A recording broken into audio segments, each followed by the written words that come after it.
Welcome to Armchair Expert, experts on expert. Boy, do we have a tasty expert today, don't we? He is delicious. Oh, he is. I'm so thrilled with how bowled over you were with his looks, like I am. He's a tall drink. If we hadn't agreed on that, there might be a real strife in our friendship. Probably. His name is Tom Brady, and whether you're a fan of the Patriots or not, there's just no denying he's the greatest quarterback of all time. The guy's been to the Super Bowl 9 times. He's won 6 times. He is a football quarterback, and he spent the first 20 seasons playing for the New England Patriots and currently plays for the Tampa Bay Buccaneers. He's played in 9 Super Bowls and won 6 of them. Both of those are records.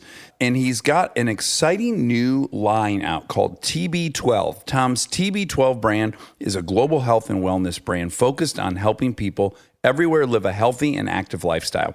It's inspired by his training method. TB12 helps people do what they love better and for longer with a focus on injury prevention and recovery.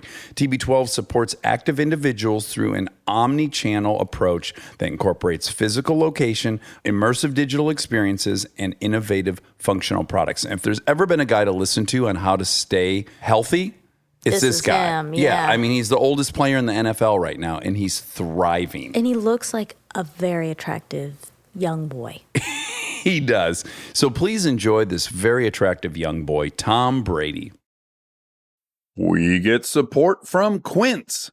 So we've been talking about Quince a lot lately, and as we head into fall, it's the perfect time to reset your wardrobe with their amazing pieces. I think it's so fun to do when the seasons turn over to just spruce up your wardrobe with a couple specials, and Quince is the place. Totally. We're talking organic cotton, Mongolian cashmere, tailored chinos from just $60. Premium fit and quality you'd expect from a luxury brand designer. I love Quince. I like it understated and subtle, and I like stuff that has high quality. And Quince checks all those boxes. I love a lot of stuff from Quince. Honestly, they have incredible premium denim, which is very important for fall. It's pretty much all I wear in the fall is denim. And Quince has such a good selection of quality denim. Their stuff is so versatile, timeless, and built to last that you just grab every single day without thinking. Right. And all of that for 50 to 80% less than similar brands. They go direct to ethical factories, cut out the middlemen, so you get all that quality without overpaying for it. We love that. And they do way more than clothes. They have bedding, cookware, bath essentials, travel must-haves, same deal, and great quality. Upgrade your everyday. Download the Quince app for app-exclusive offers or go to quince.com/DAX. Get free shipping on your order and 365-day returns. Now available in Canada and the UK too. That's QUINCE.com/DAX. This episode is sponsored by BetterHelp. You've heard us talk about BetterHelp for a while, but I don't know that we've ever talked about how much people love this service when they use it. BetterHelp has an average live therapy session rating of 4.9 out of 5 based on over 1.7 million client session reviews. And you can check out the reviews yourself at betterhelp.com/reviews to see how much they love BetterHelp. Knowing that kind of service feedback from real people speaks for itself. I'm a huge proponent of therapy, as we've talked about before. I've learned so many things about myself that I believe truly only an outside, objective person could help me come to. BetterHelp makes it easy to get started. Answer a few questions, get matched with a therapist based on your needs, and switch therapists at any time if it's not the right fit. See the reviews, see what stands out, and see if BetterHelp is right for you. Visit betterhelp.com/DAX. That's betterhelp.com/DAX. He's an armchair expert. He's an armchair expert. He's an armchair expert. Yeah, what's up, man? There he is. You're so official. You got a studio. I just have like a microphone. I don't know whether it's working or not. There is nothing more fun than watching people like you or Bill Gates try to operate their computer. It's one of the funnest parts of this job. I bet. Where are you guys at? We are in an attic that's above a garage at a house we're building that I don't think will ever be done. I think we're at year 3 of it. So it's really just a very expensive garage at this point. So typical. That's a good typical construction process. Yes. And it doesn't matter how many times you go through it, you still are shocked with how long and how much it goes over budget each time. I know. Over budget, the duration. We had a house in Boston. I swear to God, it cost twice as we were 100% over budget. 100%. Yeah, that seems to be the standard number, I think. I know. I came out of football season and they showed me the budget and I was like, what the fuck is this? It was pretty rough. Did you have real jobs as a kid? Like, were you forced to do some manual labor? I had a couple really great jobs. My first job, I was actually talking about this the other day. My first job was a paper route. Did you ever have paper route? I did not. I was in Michigan, so I shoveled driveways. That was kind of the equivalent. That's a good job. That's manual labor. But in elementary school and then start of high school, I had a paper route. And I made, I think, $25 a month. And I was actually talking about that with one of my coaches yesterday because we were talking about our first jobs. And I think it was kind of my job and my mom's job too, because she would drive me around and I would throw the papers out of the side of the car. Maybe it helped me a little bit. I didn't realize it was maybe career training, but it ended up being, pretty good. Yeah. Work on that arm. So my big barriers were, my mom was single mom raising 3 kids and full-time jobs. She was not going to fucking drive me around. So I was like, this isn't going to work. Everyone I know with a paper route, really, it's their mom's paper route, as you say. Yeah, I know. We had like one of those Vanagons where the side door slid open. So she could I could literally like ride like sidecar and then like fire them onto and then over the top of the car to like get to the other side of the street. In high school, I didn't do as much because I was playing a lot of sports. In college, I worked in like cleaning industrial manufacturing plants in Michigan, Bloomfield Hills, literally $10 an hour. I was scrubbing ceilings of this like paint. Oh my God. And I kept thinking at the end of the day, like my shoulders were done, my elbows. And I was like, this is the worst job I've could ever have imagined. Yeah, I'm really delighted that you spent some time in Michigan. That's where I'm from. Yeah. So I was delighted to learn that you set up camp there in Ann Arbor. Yeah. Did you enjoy that? And you can be honest. I'll cut it out. If it's totally derogatory, I'll cut it out. So it looks like we switched places. I was in California, then went to Ann Arbor. And I think it was a long way from home. I think I needed to go away from home. I needed to grow up because I was kind of a California kid. I had 3 sisters. I was the baby. So you can imagine I was probably a little bit soft. Yeah. And then going to Michigan, go to the Midwest, go to school, you feel like you're totally outside of your comfort zone. I didn't even own a winter coat. My roommate, Pat Kratis, he like gave me my first jacket, and I was like, what the hell do I need this for? And man, when it's 10 degrees in the middle of January, and I'm like, fuck this. Yeah. You must have looked around and thought, why on earth would anyone live here, right? When I return home, I think, they must just have not ever gone to California. They just don't know that you don't have to be miserable 8 months of the year. You know what? That's exactly what you think. Because in California, you grow up and you're like, every day is great. Like every day the weather's great. It doesn't rain much, where it's not humid.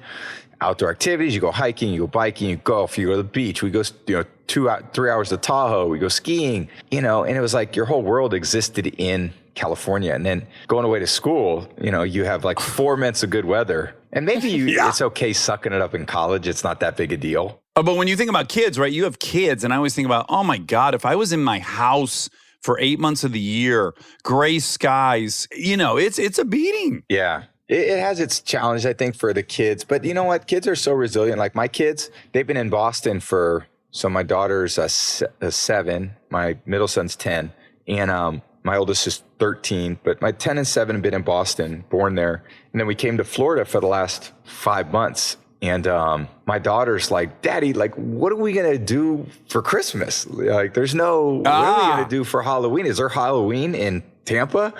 And then she keeps saying, every time we eat right out here outside. And it's like 85 degrees. She won't eat outside with us.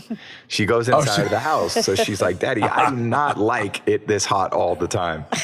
But, for me, I'm like, I like it hot every day now. I'm never going back to cold weather. I did 25 years of it. When you were playing for the Patriots, when you're off season, would you guys return to California or where would you go? Would you stay there? Yeah, a little bit. Before I met my wife, I traveled quite a bit. She lived in New York. So I'd say from about 2000 when I went to Boston, 2000, 2006, I would travel kind of around the country. You know, I was in my mid-20s, so there was kind of always something to do, 2 days here, 3 days here. And then 2007, my son was born, and we spent the off seasons then in California because that's where he was living at the time. So Oh, right. That makes sense. kind of reconnected. I was in Brentwood. That was pretty beautiful. Well, because what I was wondering is I have a couple different friends who are either they're English and then now they have children here and their kids are American, which I think would be so weird, or vice versa, right?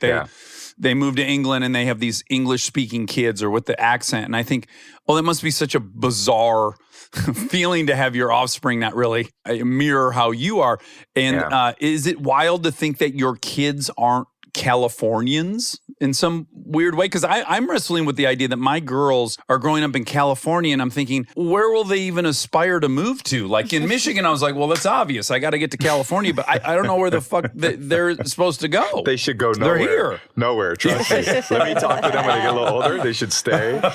Other than the very high tax rate and the traffic and there's a few other inconveniences, but for the most part, it's pretty good. I think the trickier thing for my wife is, think about it. She's Brazilian. So she's raising kids that were Americans that speak, my daughter's, speaks both languages pretty well. My son, I think, hears it from his mom, but then doesn't necessarily always want to communicate it back. But at least he's, getting it. So it's probably a little stranger for her. For me, I think I've been so removed from California. And our kids have had a lot of different experiences, just being in the Northeast. Now we're in the Southeast. They traveled to South America. We've had home in Costa Rica for a long time. They're there.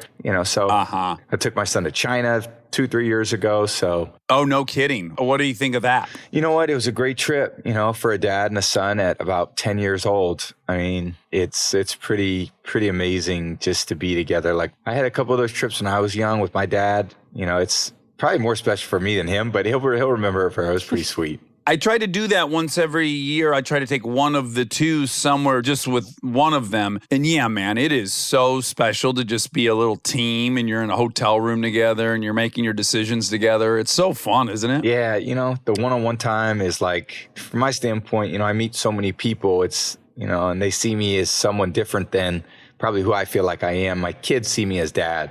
So then when you're together one-on-one, you're just doing dad things. And when you have one-on-one and then they say these things and it's just, kind of makes your week or year or month or, there's some really great moments. I'll even feel guilty because at the end, like day 5 of those trips, we get along so well. And I think, oh shit, if I dedicated this much one-on-one connection, this would be how they'd act. Like and when they're acting shitty, it's probably just a response to wanting more of my time that I don't have. Yeah, I know. What kind of parents did you have? You're from San Mateo? Yeah, I grew up just in Northern California, just about 20 miles south of San Francisco in San Mateo.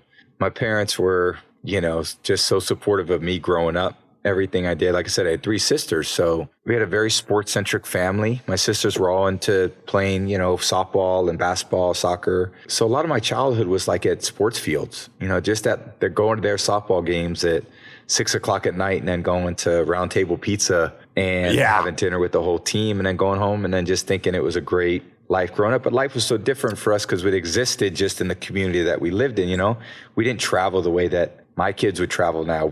Our life existed in San Mateo. And if we wanted to go on vacation, we'd go to Santa Cruz or, we'd drive in the car to Pine Mountain Lake, which was 2 hours away, or we'd go to Tahoe once a year in the winter it was a 3-hour drive if our car made it up that hill, to get into that's the a mountains.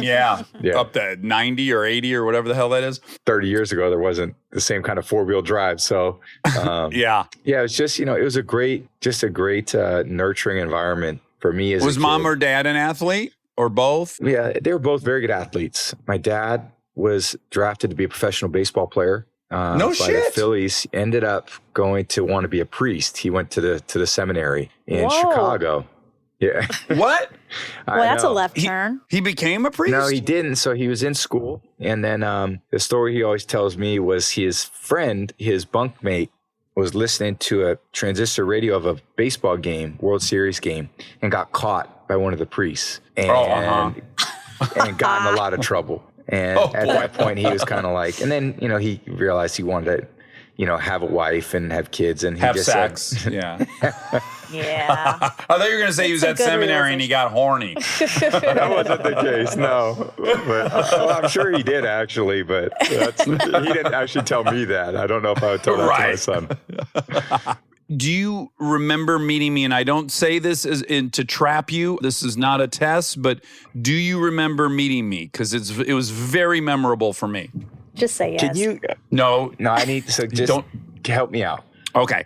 I'm going to paint the picture for you. I was at the Met Gala, which I had turned down going to like 10 times. My wife always wanted me to go. It's not my scene. Yeah. I go, and you're in front of me. We're in line, like entering the facility. And I don't know it's you yet. I just know that there's a guy in front of me that's considerably larger than me. And I put my hand on your shoulder again, and I didn't know it was you. And I whispered in your ear, "Sir, I'm generally the tallest at these events, so I'm going to have to ask you to leave." And then you turned around and it was fucking you. And then you laughed, which made my night. And that's the one time we met. That's awesome. I remember Yeah. that. I actually don't remember that. I don't remember that. Yeah, I thought it was a really memorable line. How tall are you? He's a fucking beast, Monica. Yes. What? How many? 6'5". 6'5". Okay, I you're know. close though. No. How tall are When you, you Dax? see us next, I'm like 6'2" and a half, Yeah. almost 6'3", almost 6'2". Some days 6'4". You must get that when people meet you in real Yeah, a life. lot. I think because you're surrounded by enormous phenoms Yeah. physically. Yeah. I assume you're my height. And then I see you in person and you're a Goliath. You're Yeah. like, have you ever met Vince Vaughn? No, I don't think I have. Is he a Goliath? He's a fucking giant. Yeah. And I think when people see him, they're like, oh my goodness. Yeah. I can't tell in movies, but this guy's a giant. You're right. I'm around these big guys all the time. So, for me, like when I see like Rob Gronkowski, I'm like, damn, that guy's a beast. Yeah. So anything less than that, I'm always like, oh yeah, just kind of, normal height, But, when you're tall, you never think about being tall. Until you're looking up at someone, which is a very rare experience, right? For you, Yeah. it's not often that I have to like crane my neck to lock eyes with somebody, but with you, I was really at about 40% craned Yeah. to hold your gaze. That's about right. I know. I have that experience at my work. Yeah, I think we were saying the other day, being tall is very good when you're standing, not very good when you're sitting. Oh yeah, my posture. Cars, airplanes, seats all day. So has its advantages. Okay, so you grew up in San Mateo, and I guess I didn't know this until today, until I was learning about you. But you also played baseball, and you were drafted. You actually were drafted for Major League Baseball. Yeah, I was a pretty good baseball player in high school, and football where I grew up wasn't. In Northern California, outside of, I'd say, like De La Salle, who had a great football program, there weren't a lot of great football programs in NorCal. So it was probably more known for baseball. And I went to a school that was just right down the street from my house and for high school. And it was always pretty good. One of the trips that I took with my dad when I was younger, when I was 12 for baseball, I went to Japan with him for a Goodwill baseball exchange. So, which was really cool. And it was the first time I'd ever seen my dad drunk. He wasn't drunk and horny. He was just drunk. Well, we don't know. I'm sure he was quite horny. He probably just kept that under wraps. So we were there together and at 12, but baseball was kind of what I did. And then I got into high school. I still played both sports, but really just fell in love with playing football. And the 49ers were, great. When I was growing up in the 90s, they had a great football team. So that's kind of my most influential years, I would say, as an athlete was around football and then still played a lot of baseball. Then when I got a chance to kind of play team sports and play football, it wasn't until my freshman year in high school. And then I just kind of fell in love with football and then really wanted to focus my time and energy on that. Oh, so hold on. I guess this is news to me. You had not played football till 9th grade? Yeah, and nothing organized, Oh, just, wow. flag football in the street and stuff, but nothing But organized. no like Pop Warner or any of that stuff? Which was a trip because when you get to your first day of practice and everyone starts like putting all their pads on and puts their pads in their pants, I'm looking over at them like, how do I put these in my pants? Like, I don't know the shoulder pads. And, it was pretty unique, not to have any experience. And I had other kids who were on my team that had played, Pop Warner and so forth, and they were just so far advanced. And I was so far behind them physically. I probably was a late bloomer anyway, but in terms of playing football, I definitely didn't know the game other than what I watched. And then I always had a pretty good arm, but everyone was always, certainly my first year was a lot better than me. I didn't even play my first year. So I was a backup quarterback my freshman year, and we had a freshman team. There were 3 teams. We were 0-8. So we lost every game we played, and they still didn't think I was good enough to play a game. So I was kind of looking up at everybody, thinking, oh, I still love playing because it was a great team sport, and then got a shot my second year to play. Were you a pitcher when you played baseball? I played pitcher. I really like being a catcher because you're kind of in control as a catcher. Pitcher is great, but it actually was very taxing on my arm.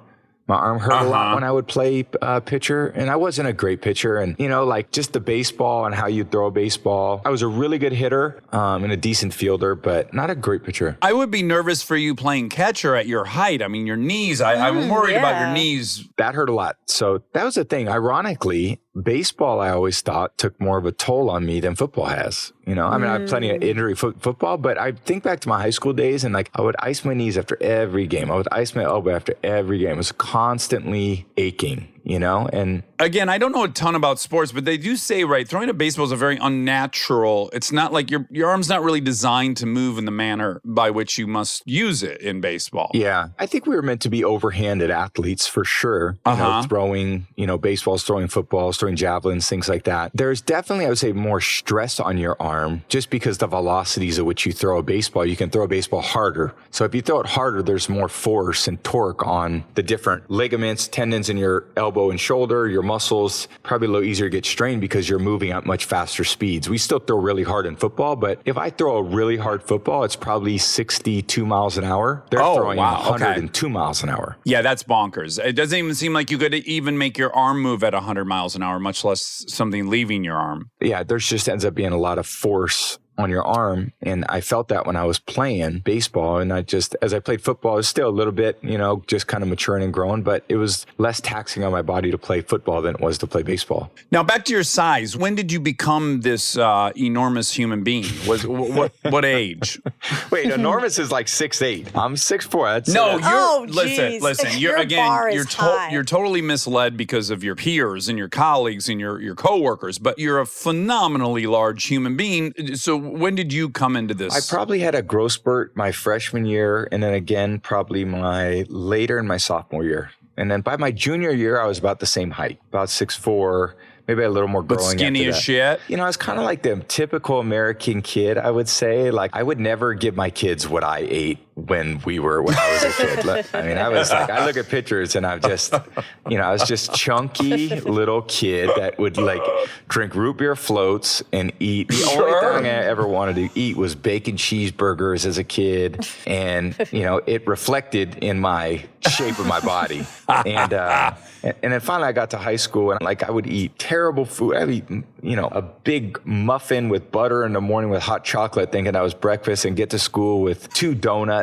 Then at lunch at the break, you'd have a hot dog, like a 50-cent hot dog. And then at lunch, it would be like a clam chowder and a bread bowl. I mean, you couldn't hit every bad food, And then I would get home and I'd have nachos with Tubbo cheese. And then my mom would try to make something good for us at night. But it's kind of how you grew up. It was like cereal or. It's so funny you'd say that. Yesterday I was at 7-Eleven and this guy next to me ordered a slice of pizza from 7-Eleven, right? And I said to the guy, he had a mask on, as we all had masks on, so I couldn't really tell. And I says, hey, do you mind me asking how old you are? And the guy goes, 20. And I'm like, okay, that makes perfect sense. And he goes, well, what do you mean? And I go, well, in my 20s, I ate probably 10 to 14 hot dogs a week from 7-Eleven because they were 2 for $1. Yeah. I'm like, but if I eat one now, I'm out for the day. I feel horrendous the next day. I'm so sensitive now. I know. But in your 20s, boy, you can just shovel that garbage right in there and you don't even notice. You don't even know it. You don't even care. In college, we would get these, we called them pizza cards. The football team had a deal with Subway, and we had a place in Ann Arbor called the Cottage Inn. And then we go to Subway, and I would eat 18 inches of sandwich, at a time of meatball. And if I wasn't healthy, I was going only 1 slice of cheese all the way across instead of 2 slices. And it's I look back now and I'm like, I don't know how I did it. But you felt great, right? That's the thing that's so annoying is now I'm 16 years sober. I eat pretty damn good. I eat the tiniest thing and I literally feel it like I'm hungover. But back then, man, I was drunk and smoking cigarettes and eating 7-Eleven hot dogs. Felt like $1 million. Yeah, I think we did. I think our memory is probably a little different because I didn't, like I said, I didn't always feel great. I was a kid, so I was obviously, bouncing off walls because, the responsibility is the thing that gets you. It's like, when as soon as you get responsibility, it starts the mental fatigue of responsibility weighs on your life, which probably makes you feel worse than the foods you eat. So Yeah, a lot of it is probably placebo. Like I feel naughty, so then I feel naughty afterwards. yeah. I'm curious. So let me just start with a couple things. I don't follow sports all that much, but I follow the Patriots. Yeah. I fucking love you. I talk about you so frequently. It would scare you how often you come up. Thank you. It's not just the skill level on the field, which is unbelievable. But again, seeing you in real life, I find it absolutely perplexing that had you not chosen football, you could have probably been a supermodel. Right, Monica? For sure, yeah. It's unfair. You're so good looking, and I just find that to be so curious. In the same way that I think it's interesting that like Kobe and Michael Jordan are also gorgeous. Yeah. Like that's a lot of good fortune. Yeah, definitely a lot of good fortune. Thank you. I don't even know what to say, man. You got me freaking speechless. Yeah. Yeah, I'm going to get you on the run today. You are. But there's a real question behind that. Is confident? Have you? Well, had a lot- yes. Yeah. But what I was going to say is as you look at some of these, like really, Joe Montana, that was your guy, Yeah, right? You for love sure. Joe Montana. Yeah. It's suspicious that some of these greats were also like really good looking. And I feel like it has to play some role. Does it play a role in the confidence? I think even in that movie Moneyball, those guys sitting around the room, they're talking, well, he's a beautiful kid. Let's get him. He's confident. Like that's been a part of the rationale, hasn't it? Yeah, a little bit. I mean, I think that over time for me, I've tried to improve my habits, and I think that's helped with maintaining, a healthy body, physique, skin, lung, organ, everything, and I think if you just want to, I always say like, it's one body we have. You either have a fundamental belief that you believe what you put into your body matters or it doesn't matter. And if it doesn't matter, it doesn't matter. So, that's a choice people make. If you believe that it does matter, then you got to believe that the more good things you do, the better. And I think for me, when I think about when I was a kid, I would never have developed into the athlete that I am, let's say at 43 years old today, had I not made substantial changes and differences in how I approached, my life, eating, sleeping. I would drink when I was in college 3 nights a week and then go play sports and then, wonder why you didn't have great gains in the weight room or didn't have great gains on the field. And then all of a sudden I said, try and something a little bit different, maybe drink a little less. Okay, great. And then it was like, drink a little less, sleep a little more. And then it was like, okay, do that and then work out a little bit. Oh, let me just change my diet a little bit. Okay, great. Let's start adding electrolytes to what I'm doing. Oh, let me try some supplements, some vitamin D, some vitamin C. And then it wasn't like everything at one time. It's just, but if I look at my 18-year-old body, I actually posted a picture on my Instagram, 2001 of me. And I look at myself and I look like a different person, and it's it's a 20 years time has changed. A lot has changed, but I look from this kid that I was, which was underdeveloped, poor diet, poor hydration. And then now it's like I think about those things, or they're really a purposeful part of my day.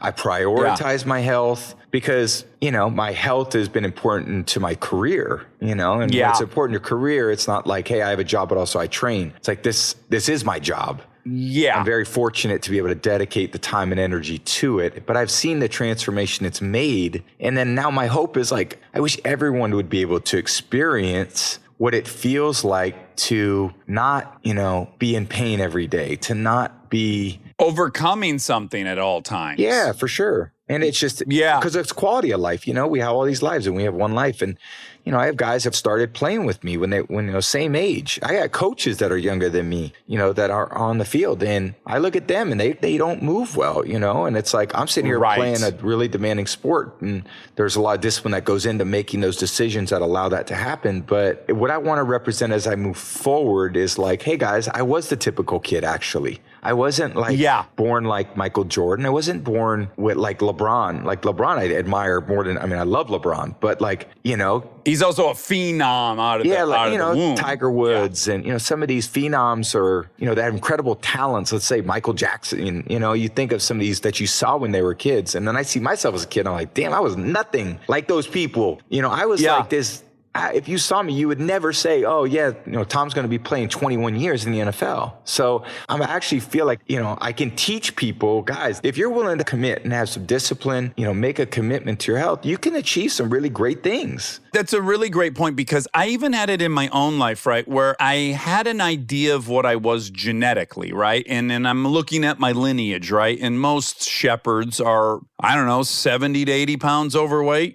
I come by it honestly. And then in my mind, I was someone who, I'll never have a six pack. I'm not one of those guys. I saw those guys in the locker rooms, blah, blah, blah. And then I did one movie where I decided I'm going to hire a trainer. I'm going to do the diet. And then all of a sudden I was like, I was just telling myself that stuff, and that's not to say everyone has the potential to do anything, but I'll just say from my own experience, I had a potential much greater than I ever was assuming I did. Yeah. And there's some weird confidence builder in that where you go, maybe I should question every limit I've put on myself, right? That all these things I think I wasn't, predisposed to be, I should challenge. Yeah. Yeah. And I think, being naive allowed me to accomplish a lot of things. Like when people said, you're going to go to college and play football and recruit, I was like, fucking of course I am. Like, what do you think? And I had my counselor in high school that was like, are you crazy? Like, we're applying for schools. And I was like, applying? I don't need to apply. I'm playing college football. Yeah. Backup plan. What are you talking about? Exactly. Like, okay, you mean backup team if I don't get to play for the team I wanted? I know, exactly. And then when I was drafted by the Patriots, it was the same thing. That was like, I'm going to play pro football. Like, what are these people talking about? And then when I got to the Patriots, it was like, of course I'm going to be the starting quarterback, here at some point. Like, what are you guys, you're tripping. Like, of course I see it. And then I look back and I'm like, the odds to overcome all those things. Stay tuned for more Armchair Expert, if you dare. Thank you to our presenting sponsor, HP, for supporting this episode. Parents, you've got enough on your back-to-school list right now. Ink cartridges do not need to be on it. They just don't. The HP Smart Tank printer uses a refillable ink tank and comes with up to 3 years of ink included. It's the last printer you'll ever need. To learn more, search HP Smart Tank. This podcast is brought to you by Squarespace. We've talked before about Rob building our website on Squarespace, and I bring it up again because it's a perfect example of what they do well. Rob had all the pieces, the content, the vision, the ideas, but he needed something to actually take all that and make it public facing. And Squarespace was that bridge. Maybe you're in the same spot. You've been developing something, a business, a skill set, a body of work, and it's been private. It's been yours, but at some point you're ready to put it out there, and that transition from private to public can feel like a huge leap. Squarespace makes it feel like a step. Beautiful templates, built-in SEO, email campaigns, scheduling, analytics, everything you need to go from I've been working on this to here it is, come find me. All in one place, no code, no stitching together a bunch of different tools. So if you've been sitting on something and waiting for the right moment, this might be it. Head to squarespace.com/DAX for a free trial. And when you're ready to launch, use offer code DAX to save 10% off your first purchase of a website or domain. We are supported by Auto Trader. All right, if you've been putting off car shopping because it sounds like a whole thing, buying your car online on Auto Trader makes it way easier, really. You can shop tons of cars online, compare prices, check financing and trade-in options, all from wherever you are. And if you want to start online and go to the dealership for a test drive, you can do that too, really. What I like is the flexibility. Start online, finish at the dealer, or the other way around. Your info stays with you, so you're not starting the process from scratch. Plus, you're working with local dealer listings, so you've got real people helping behind the scenes. And when you're ready, you can pick up your car or have it delivered. Really. Buy your car online on Auto Trader. Really. This episode is supported by Helix. All right, let's talk about something we both really care deeply about: sleep. It's the most important thing. I've had my Helix mattress for years now, and I genuinely think it's one of the best investments you can make for your home. Mine still feels just like it did when I first got it. Well, that's the thing. It's not one of those mattresses that caves in after 6 months. These things are built to last. And I'm a side sleeper. I ordered a side sleeper and I get hot, so I have cooling. And I can't tell you how much more comfortable it is to be in there not sweating and tossing and turning. Cooling is really important. I've read that you're supposed to sleep a little bit cold. So I also have cooling. And they have over 20 models. So it's not a one-size-fits-all situation. You just go take their quiz and they match you to what actually works for your body. Plus, they've got cooling upgrades, which heading into summer, non-negotiable. Truly. Go to helixsleep.com/armchair for 20% off. That's helixsleep.com/armchair for 20% off. Make sure you enter our show name after checkout so they know we sent you. helixsleep.com/armchair.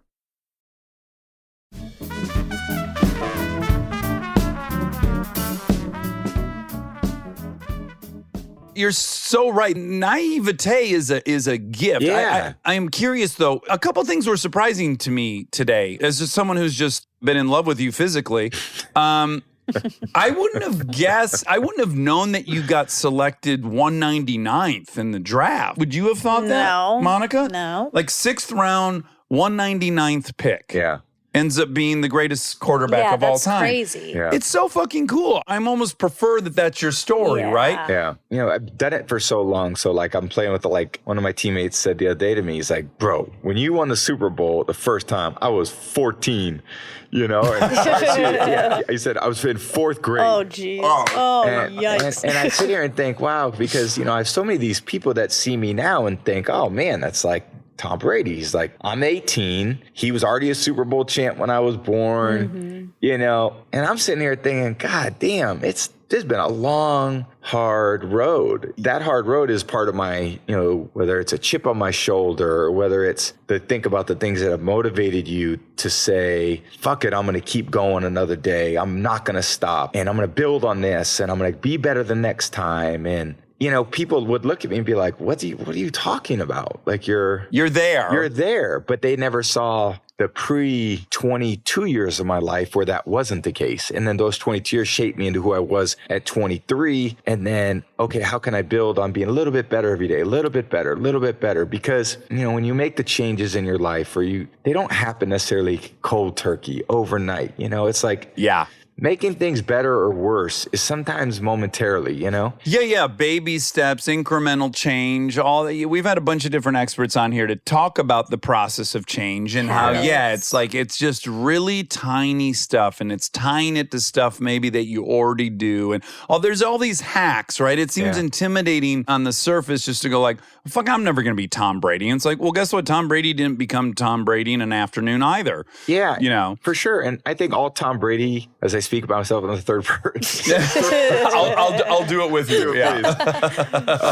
I think when I think about that, it's been like just steady progress over perfection. You know, it's like we weren't born like that, you know? Yeah. Let's make it a little better every day. Whether that's whatever it is, it's, you know, if you're aware of it, then you can focus on it. And if you're aware of it and you can focus, you can prioritize. And if you can prioritize and be disciplined, you can achieve really great results. Now, if you don't care and you just, you know, fuck it, I'll wake up, do whatever I want to do, and be impulsive, say, oh, I'm this or that, I want to do this or that. You know, and a lot of us live, you know, I lived like that at one point. And then I found something that worked better. And then I just tried to repeat that. And it's worked out. Well, what I like about you a lot is you're not standing anywhere with a megaphone saying, be like me. I think what you've done with your book, and every time I've seen you interviewed, it's like, hey, I can just tell you what I'm about. That may inspire you or not. I have no program that humans should be on. Yeah. I'm not saying, and I've dug that about your kind of messaging. I think it's just maximizing your potential. Some people are interested in that and some people aren't, and that's totally fine as well. Yeah, for sure. And we all have choices. Yeah. It's our life. And,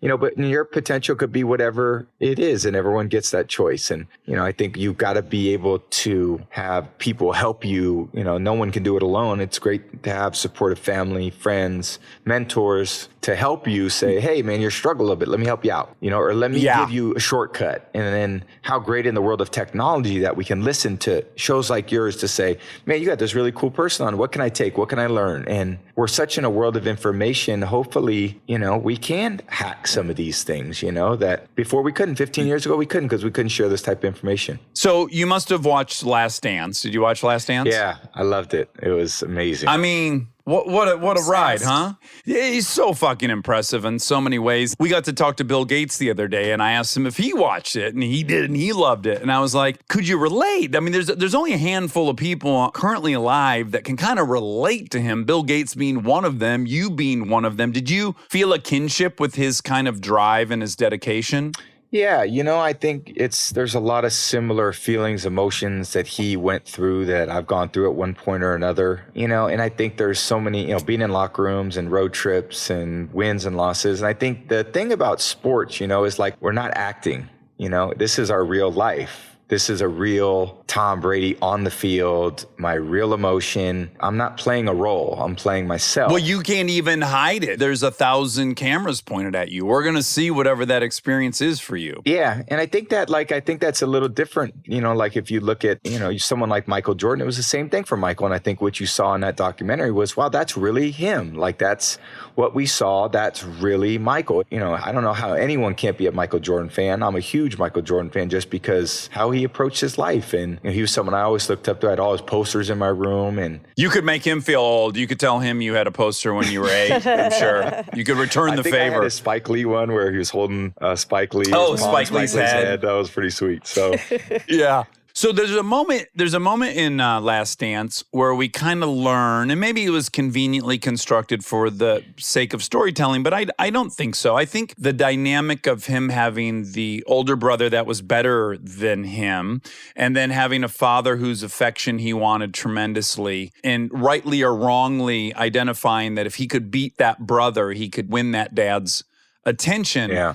That seems to be the chip on his shoulder that drove him so successfully. What's the chip on your shoulder? Do you know? Have you thought much about it? I think there's always been doubt around what I could achieve. And I think that's what it was. There was always heard the people say, he'll never do that. He'll never be the starting quarterback in high school by senior year, and he'll never go to a real good Division I school and play football. He should just stick around and play, at a local school. And then he'll never be a pro quarterback, certainly never be a starting quarterback. I'd say I'm very I'm motivated. I have a real strong fire that burns based on me never wanting to let myself down. Giving less than my best effort is probably a real hard thing for me. I have my 10-year-old son is very hard on himself. And I'm trying to tell him, like, bro, this is not the path you want to go down.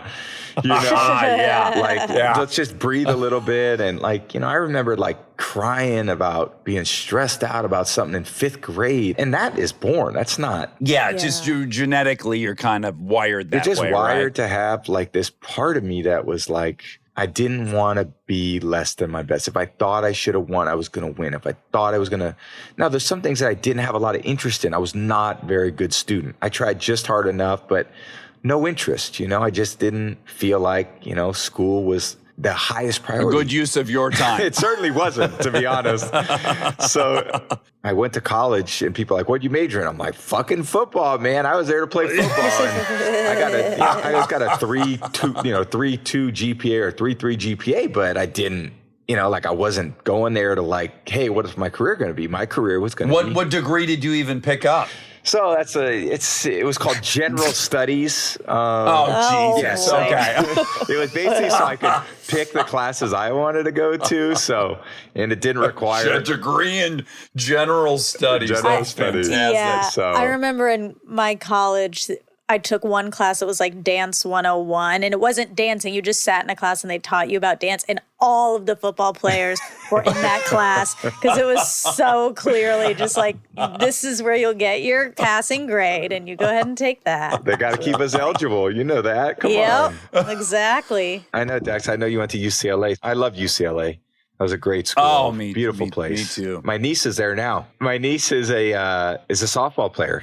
Oh, no kidding. She was the freshman of the year last year in the Pac-10. No shit. She's a little stud. So I love UCLA, man. Before everything shut down, I was out there for a game, and it was sweet. But back to when the people were saying he's not going to, or you're fooling yourself, what were they hanging that argument on? Were they saying was it a size thing? Was it a natural talent thing? What were the critiques? No, I think it was probably just natural talent. There were other kids that were always bigger, always faster, always stronger. I was always kind of right there, but they were always more potential, more potential, more potential. And even I really faced that every step of the way. Like even when I got to, college, it was like there were other kids with more potential, and then I got to the pros and it was other kids with more potential. And it's just, you think, okay, well, why didn't they make it? Why was I the one that made it? Other than, I would say people probably misvalue things. They put value on things that probably don't matter. And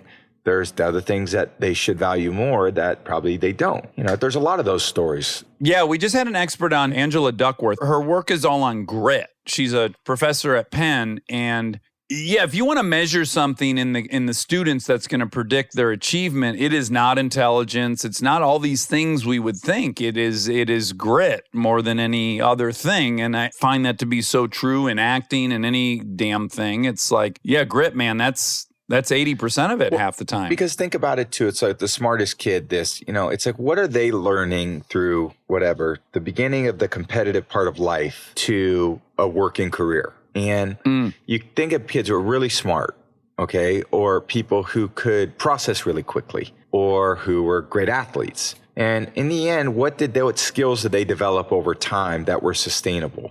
And I think for me, what did I learn? I learned that if I was going to achieve anything, it was going to be through really hard work. That I was always behind everybody. So I always felt like I had to work twice as hard. I was always looking at people that were better than me. So I had to observe what made them better than me. Yeah. And I think when all of the other things are stripped away, like I would say a natural talent, whatever it is, something that God really blessed you with, then what's left? And if you haven't developed those other traits, then when you do face adversities, they become adversities.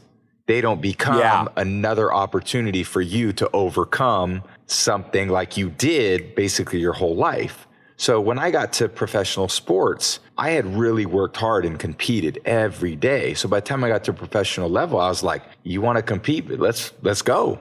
You want to compete? Let's roll. I know how to compete, And other guys who never had to compete because they were always the best in high school and they were always the best in pros. Now they're like sitting here going, what do you mean compete? I never even learned. I just was the best. I was thinking about that when I was trying to imagine like your life and particularly the way you've approached it. And I want to talk about it, but your commitment to diet, all these things. I mean, you are working this job of yours, 24/7. It's very admirable. And I imagine exactly that. I was thinking over your 21 years, you must have seen so many people arrive in that locker room who were just phenoms, right? They're Bo Jackson. They have some physical prowess that's just crazy. And you must have observed so many people that could have just been absolutely legendary that just didn't do it. Yeah. It must be kind of heartbreaking. There's parts that I see and I try to tell them, and I'll say more recently, like I'll say, hey, how great do you want to be?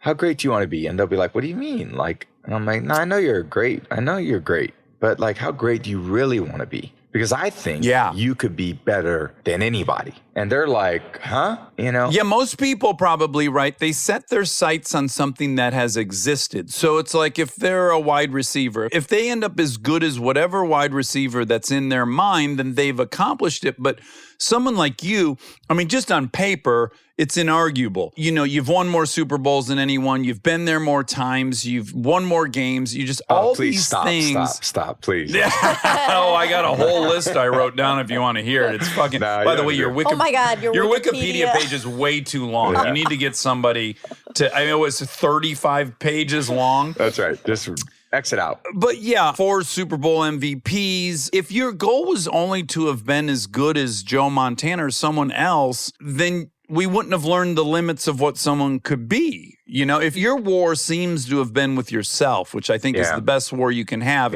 as long as you're better than the guy from last year, you're on the right path. So you don't even know what's possible. And I didn't learn these things over time because you don't have a lot of these thoughts, when you're 20 or 25 or 30. But, you have kids and you start thinking more, you have a little more perspective and you're a little wiser and you've told a lot of stories over the years and you think, what's really going to stick? And I said to my kids the other day, I said, is it most important to do your best? Or is it more important to do the best? What's going to be more fulfilling for you in your life? To do Oh, your wow. best or do the best? That's an interesting question. And we're so conditioned to do the best, to do the best. And the reality is doing your best and not being attached to the best is going to allow you to, have probably more, whatever it could be, emotional stability, or, you become attached to being better than your brother or being better than this other person. And there's inherent letdowns and all those things, which maybe they're okay because you're going to help you grow and toughen up a little bit too. But you're right. There's built-in limits. It's a finite goal. If the goal is to be as good as someone else or marginally better, then it's finite. Yeah. As opposed to if I'm bettering myself, who knows where this goes? Yeah.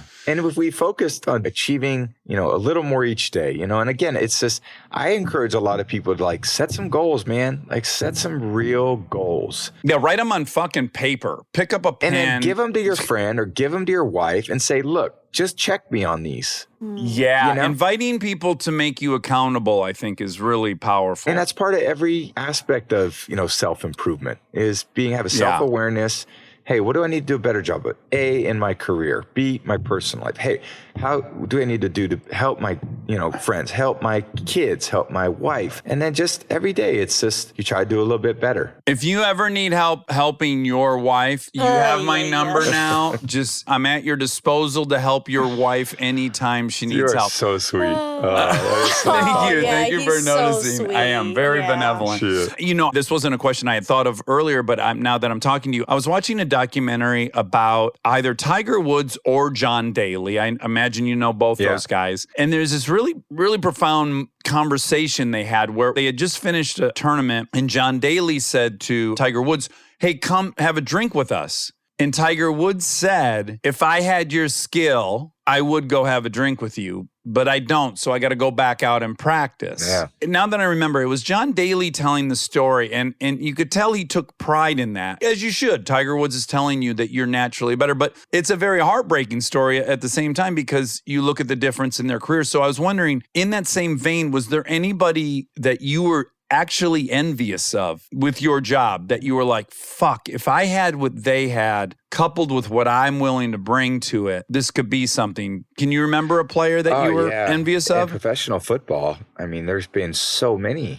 over the years. If I look at some guys who physically obviously have a lot more ability, they're faster, they're bigger, they can run, they can, I think there's some things that I've learned to do probably better over time, because I've been working hard at it for a long time. But, my 5th year in the league, I was no, freak of nature. Right. But I look at some guys who maybe were great physically, run a 4.6 40. I'll joke all the time. I'll see a guy run like a 4.7 40, which is pretty fast. I would say the average NFL quarterback probably runs, a 4.8, 4.9. The fast guys run like 4.7. The slow guys run like 5 flat and over. I ran a 5.3.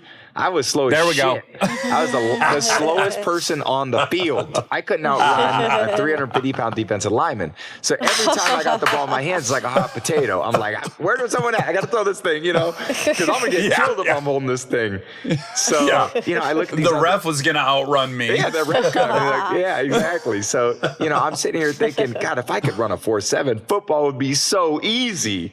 How easy would this sport be if I could run away from people? And again, that could be a limit you could have given yourself. Well, I just won't be that because I don't have that. This is such a side note, but one of the refs, again, I don't watch a ton of football. One of the refs appears to be about 65 and is fucking jacked. Yeah. Do you know who I'm talking about? Yeah, he's retired What's now. that guy's? His name, he is. His name's Ed Hockley, yeah. I knew you would know. Yeah, he was jacked. Monica, this guy looked like Lou Ferrigno. Yeah, I'd live for when he would get on that mic and talk because his biceps would be bouncing around like they're going to fall. And I'm like, what's this guy doing? I know. Wow. He took a lot of pride. He was a very healthy guy. So, and a great ref. That was his thing. Another thing I just thought of that was related to Last Chance. So there's a moment in Last Chance. I wonder if you had this thought. Monica and I were watching it together. Last Chance U? Last Dance. I do want to talk about Last Chance Thanks, Monica. too. Also appreciate great. that. Yeah. Had a girl.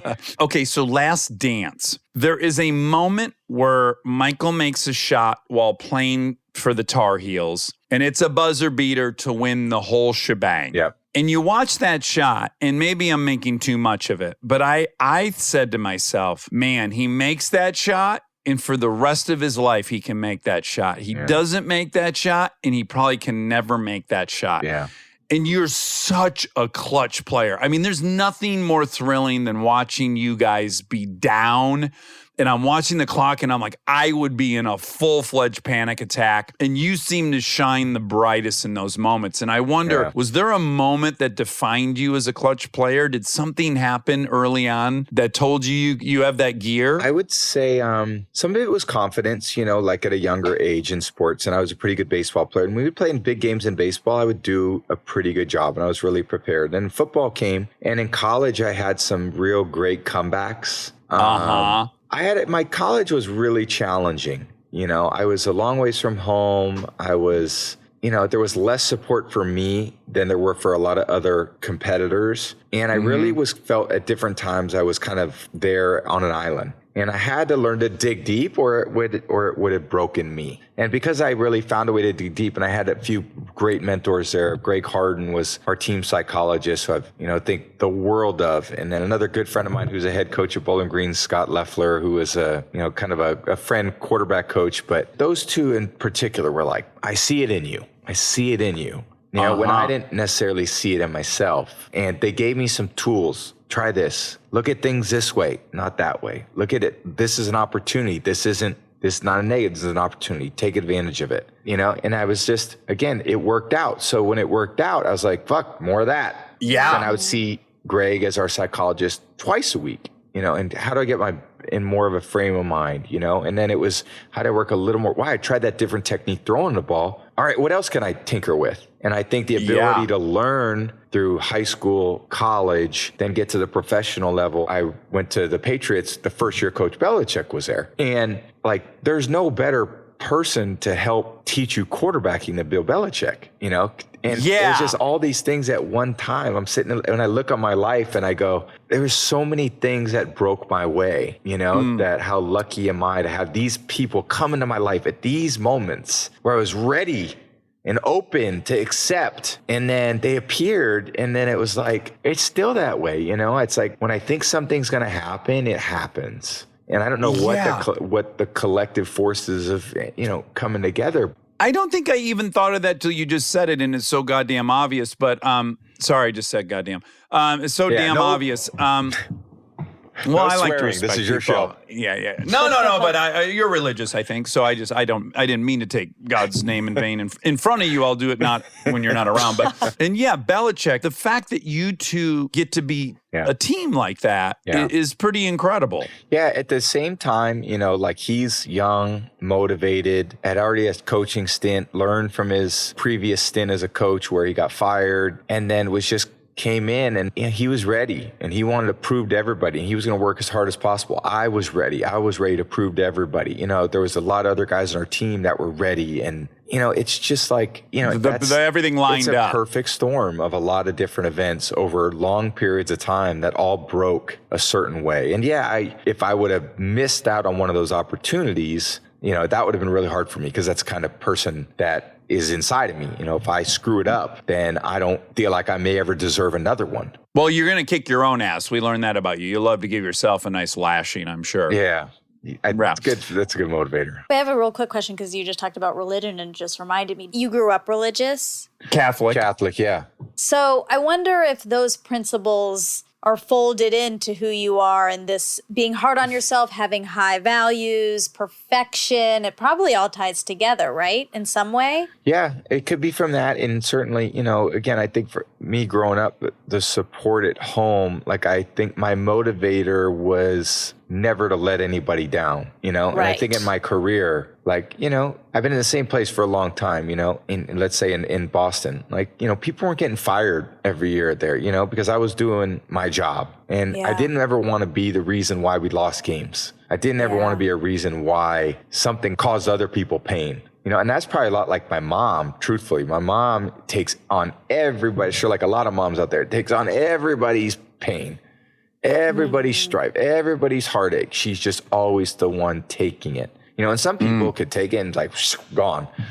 She takes it and lives it. And I'd say there's a part of my mom that I'm probably more like her, where I take that on and I just want peace. I was just going to add that among these weird variables, as you were talking, I'm thinking, you're uniquely coachable, right? You're uniquely open to seeing the team psychologist and listening to the one coach. And I was thinking, I have to imagine you benefited from having 3 older sisters, as like generic as that is to say. Yeah. Like women, there's nothing but I teach my daughter how to ride a motorcycle. She can get it in 5 seconds because she listens to me. She's not like me, who's got fucking so much to prove. I know everything. You can't teach me anything. Yeah. I think maybe you just growing up with older sisters too made you more available to that kind of instruction. Yeah, and I think when you're growing up with 3 sisters, you're receptive to what's going on in the house, and you're probably a bit more intuitive emotionally, because I'd say my sisters like to talk about a lot of things, and I didn't have a lot of bros in the house. I had my friends, but really I was like, my sisters would dress me up in their dresses. I was like, I was just a tag along. I was just a tag along kid. So it was now my dad, like he would try to get me, hey, let's go play golf. Let's go. And I love sports, so there was a great connection there. But I think I had the benefit of both those things, right? 3 sisters at all. I had definitely have athletic genes in my body, but then being around these fields and competition and sports and wanting to win. And I'd say another intangible that, let's say, wasn't speed or size or strength was very competitive. Like I was a kid, man, I had a remote control, a Nintendo, and if I lost, that fucking remote got slammed on the floor 50 times, and it'd be blowing up. And I'd be like, my sisters would be like, what is wrong with you?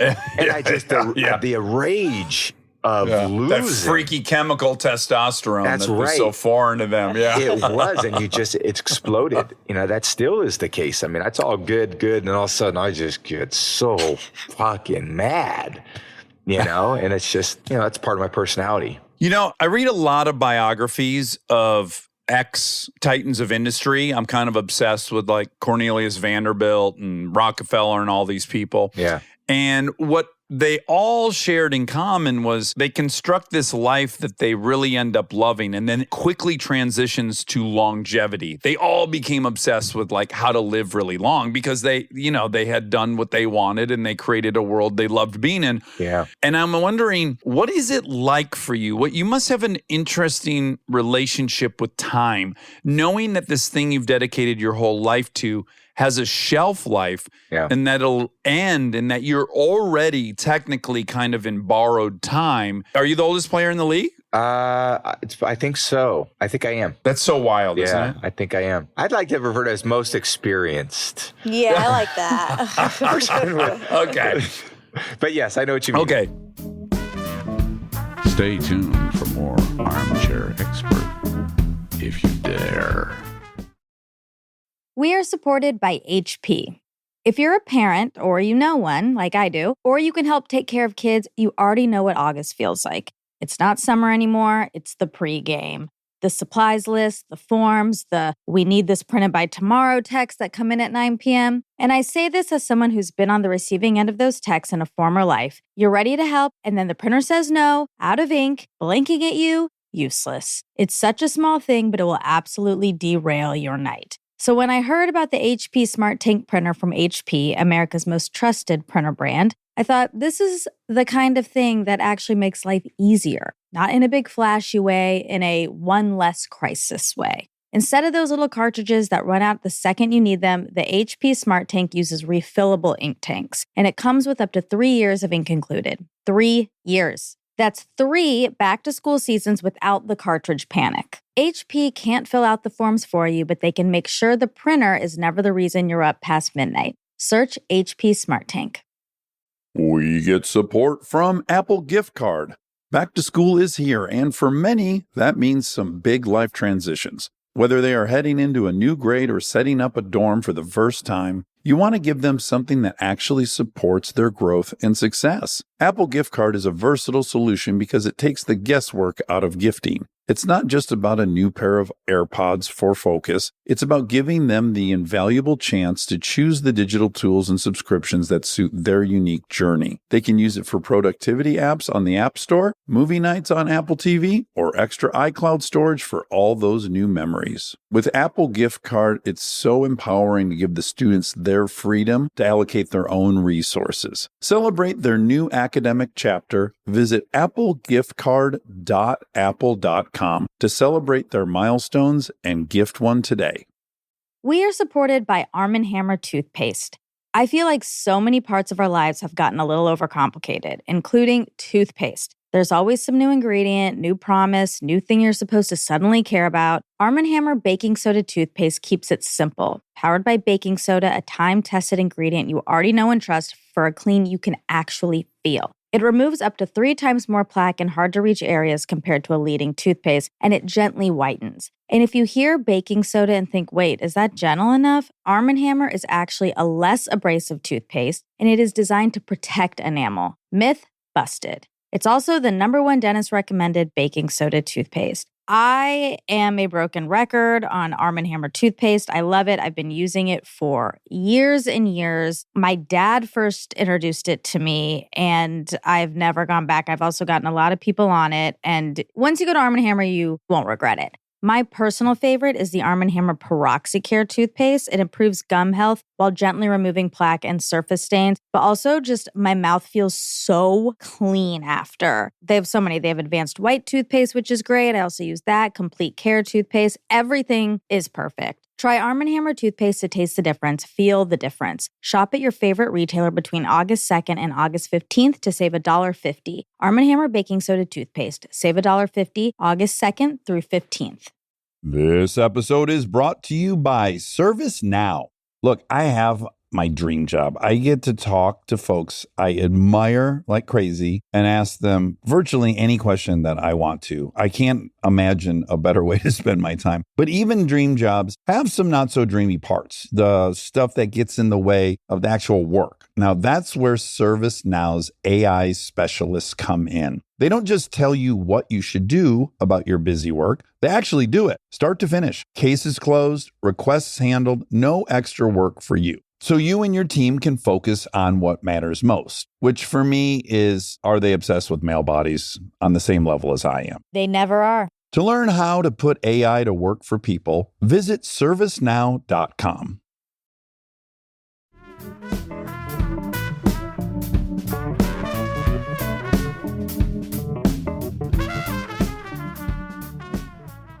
So I think you might be the most experienced player in the Thank league you. right That's now. way better. Were you always aware of it? Did you lose sight of it? Like, how conscious have you been of the time clock that's on your life? Yeah, I felt it naturally in sports. You're reminded of it all the time, because it's every year, it's the new crop of kids and the draft and this and you're like, when's this guy going to be finished? And I think, emotionally, it's a different thing because I would say football was my first love. And I started when I played, on the street in my neighborhood with my friends on Portola Drive in San Mateo. And that's where my happiest moments are, outside of, I'd say, my kids, being with my family.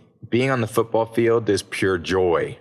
In the moment, living my very highest and best calling, just literally like in the zone. You're born to do it. This is what you're born to do. I'm on the field the other day and I'm like, I just fucking love football. I don't know what it is. I just love it. And, unfortunately for a lot of guys, they love it too. Some are physically not gifted enough to play. Some are physically gifted and something tragic happens. Personally, it could be with them, could be some of their fans, they'll get the opportunity. And some have great potential and then 2 years in, injured. And I think I got to a point at about, as I started to improve all those different things I talked about through college, take some more different supplements, a little more hydrated, start to take care of my body. Then I started thinking about, wow, I'm feeling better now, let's say at age 27, 28 than I did when I was 23. Like, wow, that's really good. And by the way, I know a lot more now. And then I was 31 and I'm like, this is getting easier physically, not harder. My brain is learning more, just like everyone in their career. What you do, you're going to get better at, right? What you put your mind, what your time and energy in, you're going to improve in, good or bad. And I started to think at that point, why am I going to stop playing? Why would I stop? Because everyone would stop and they definitely don't enjoy playing sports and football if you're hurting. And if you're in pain, you're not going to play. It's too hard. It's too much to overcome. So most guys, they just get to the point where their body hurts too much every day in practice. They're like, I can't do it. And for me, I did something different. I took a different path. And that path of learning brought me to a guy who's my best friend. I still work with him every day, my business partner, Alex Guerrero. And it's like, we created this thing that I said, I really want to share. We talk about maximizing potential and everyone's going to have that. He taught me so much. And the way that we work together has, I have perspective. I look at what everyone else is doing. I'm in a locker room with every guy for 20 years. I look at everything they're doing, everything they're taking, the way they eat, the way they talk about their body. And I'm just constantly going, okay, that doesn't work. That doesn't, that he's onto something. That doesn't work. And then you incorporate him in your routine and then you get to go prove it. So what am I doing at 43? I'm still doing what I love to do. So I have a bunch of sports endeavors. They're all motorsports related. And I just recently had a bad accident at the motorcycle track a week and a half ago. I'm supposed to be wearing a sling. I just had surgery. I'm I'm trying to figure out. And it's hard. I'm like, when do I not have the skill set anymore? When is my age when am I going to have to confront that this is no longer for me? And by the way, it scares the shit out of me to imagine not doing it. It's like one of the greatest sources of joy in my life. So have you felt any decline or how do you monitor that in yourself? Yeah, I think yes and no. I think I definitely feel like I have to work really hard at the recovery part of the sport. So it's not just like the physical training to prepare for it. It's the preparation for the performance, the recovery of the performance. And a lot of people have not traditionally prioritized that part, right? That's kind of a new movement to really be aware of the recovery aspect of all this. Yeah, because, inherently we're taught that hard work is going to get you that everywhere you want to go. So if I can work out once a day, if I work out twice a day, I'll be better. And my view of that is if you're working hard at the wrong things, you're getting better at getting worse. If you're working hard at the right things, you know what to do, you have the right routine, the right process, you work hard at those things, you're going to see significant improvement. I could go out there and practice football plays. If they're all shitty football plays, I could run them 5 times. I could run straight through a script and do it again and again and then go out and play a game. And you know what? They're still bad plays. So if you run a good routine, you have a good process, then I think you see the benefit. And if you see the benefit, then you're going to experience again, that's closer to your goal setting or what your priorities are, what you want to be. I want to be a better dad. I want to play with my kids. I want to play golf on the weekends. I want to ride my motorbike. I still want to have good instincts on the motorbike. I still want to be able to have, great instincts on the bike and then absorb taking a different fall or a hit. Or I want to go skiing and not have my knees hurt. I want to go skiing and ski like I did. And I think all those things, because being active is, for me, that's a very important part of my life.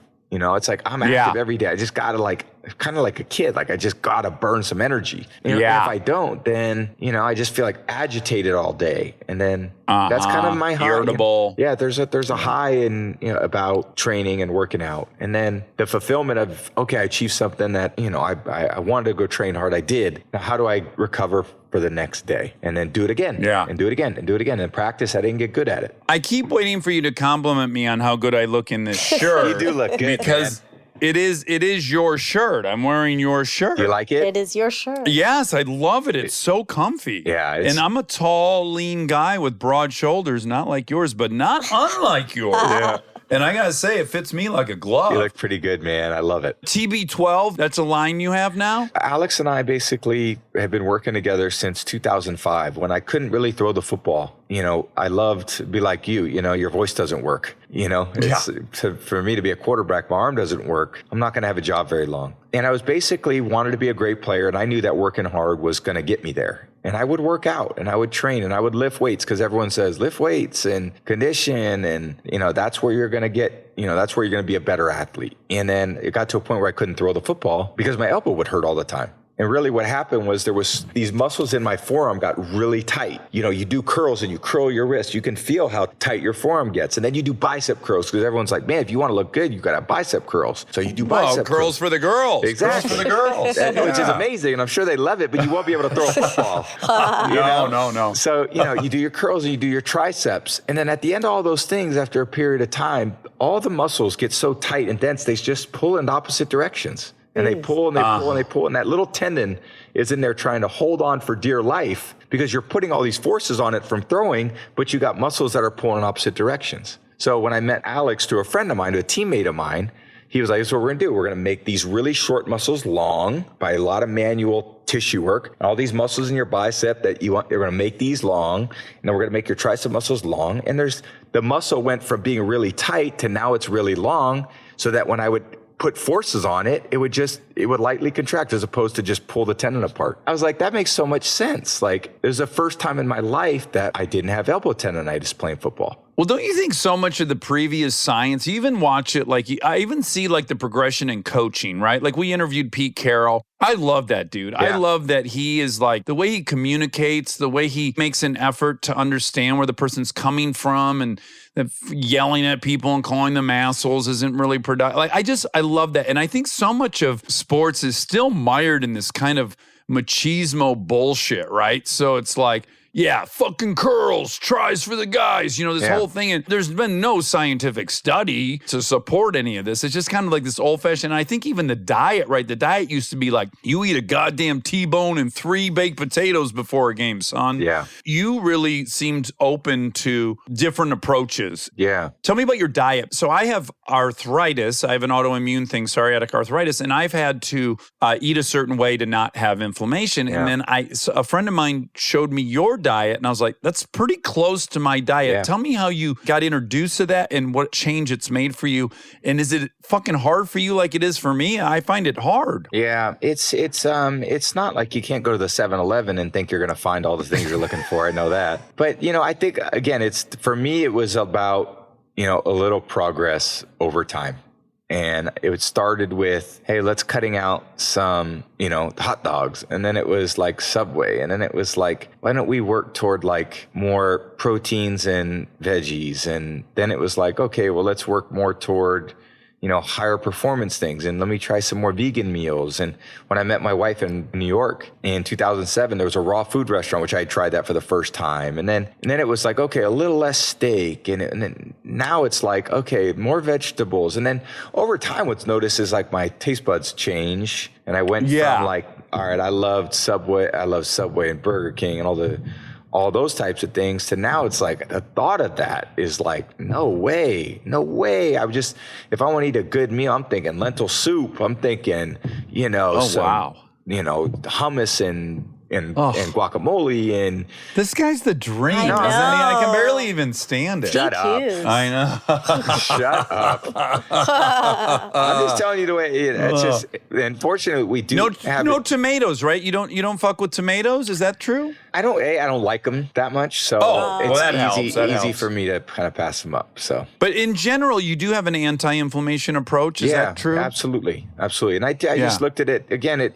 For me, it all relates back to football. I mean, in a way, it was all because I felt like this was going to help me be a better football player. And if I could be a better football player, I don't want to, I'm making all these improvements. How do I get a little bit better? And I think those things led me to being a little more disciplined, which I would say I was definitely born with that. But then also, all right, like I can cut back on that. I don't even fucking like it anyway. I don't like it. Why do I have to eat it? So why don't I adapt a little bit over time? And, I would say anti-inflammation, because if you go work out for an hour and a half, inflammation, it's not healthy to go run, 10 miles. There's a lot of inflammation. I would say running is good for your heart and for your head. Other than that, there's a lot of downsides. I wish you hadn't said this. I bought Monica a treadmill for her birthday yesterday, I and have to return it. now you're kind of ruining that present I got her. Sorry, is it refundable, Monica?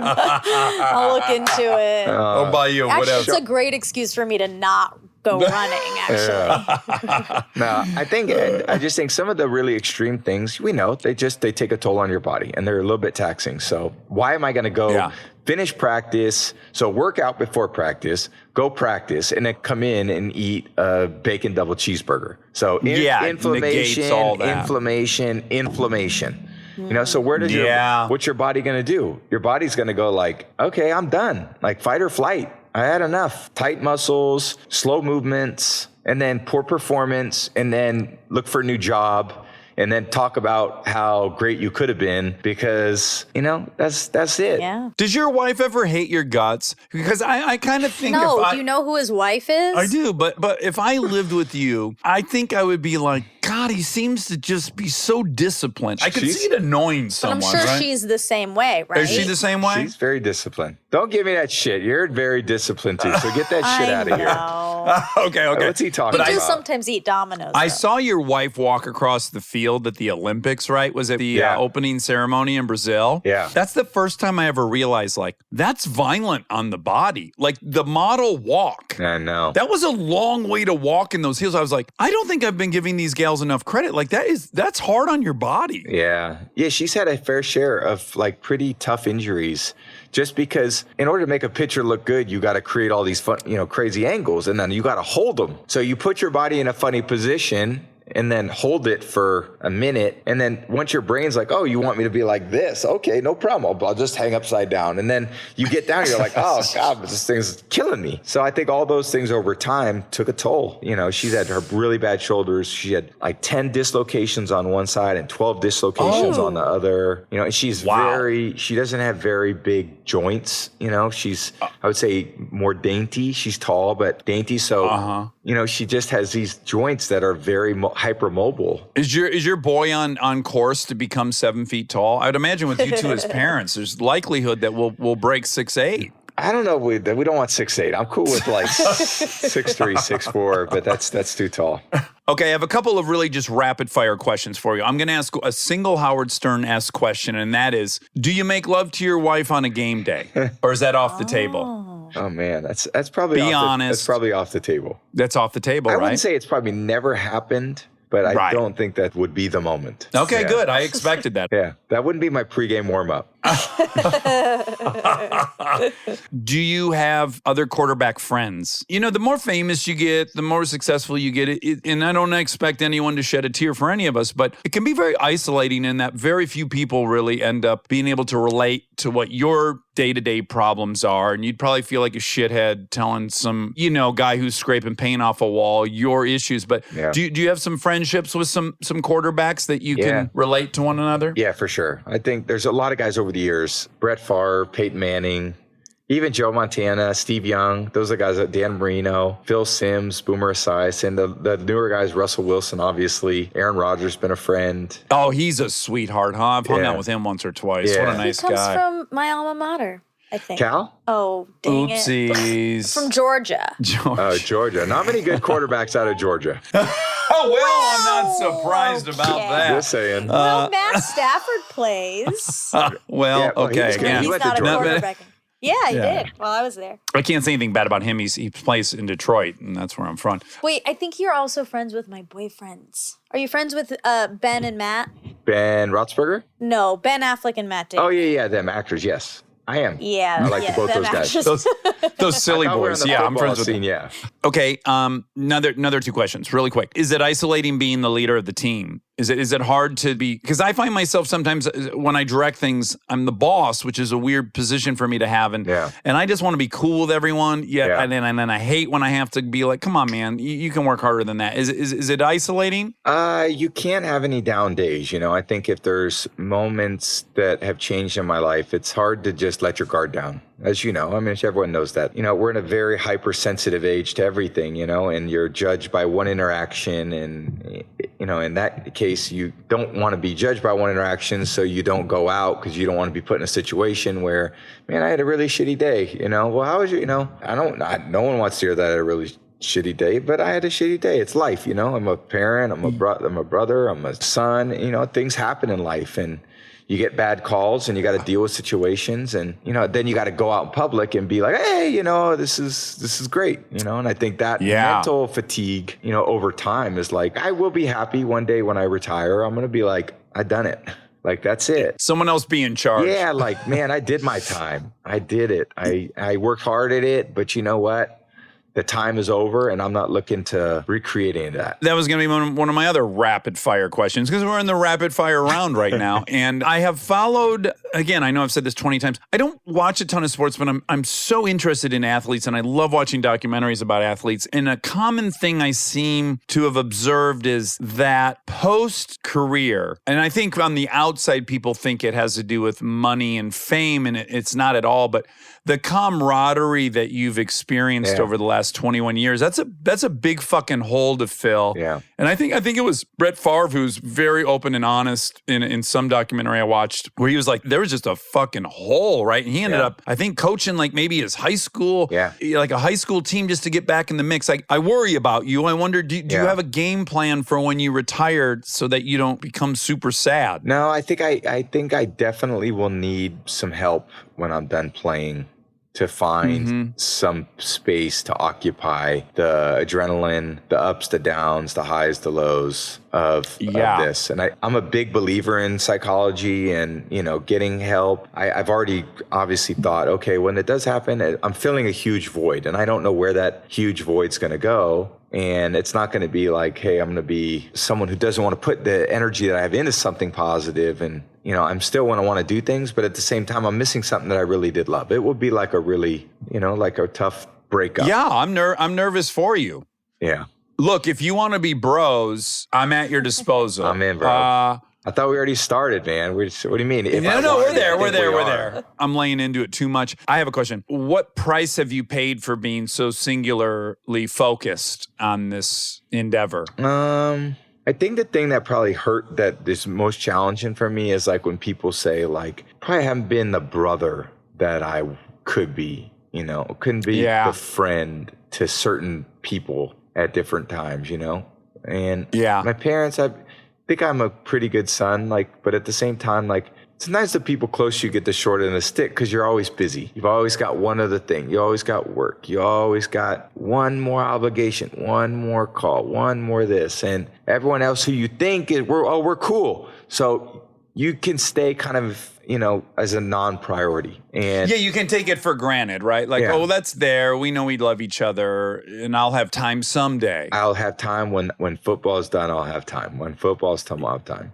And, I will have more time, but that's probably the thing that's probably been the toughest. Because that's hard to hear, like you think I'll put a lot of effort into things, but the reality is other people, especially in your life, they're going to get better if you work at it and improve at it. But if you don't, then, it takes a different ride. And now, okay, I think my last question, I would love to keep you for 10 hours, but what's the emotional experience of having left Boston after 21 years and going to a new team? And I just want to add into this because I want Monica to know, Tom could have gotten a lot more money for many years and he didn't take more so that he could get better players. Like his commitment to winning. I know. Did you read the Pat Tillman book by chance, Where Men Find Glory? No, I didn't. I love that guy. I encourage that. Really? Similar story to you. I mean, he would last draft to the Cardinals, and he was so loyal to that franchise. He turned down way more money to play for St. Louis because they took the chance on him. Just so much integrity, that guy. Really inspirational. Yeah, what's the emotional feeling about leaving there and going to Tampa Bay? It was tough. I mean, it was tough tough decision to make when you've been 2 decades in one place. And it's a lot of emotions, a lot of memories. There's a lot of things, 20 years is a long time. So you've basically experienced every emotion and every high and low and every, experience you could have. So when you leave, it's kind of the chapter is closed, but you're taking all the relationships and all the memories. And for one reason or another, it didn't work that I was going to continue there.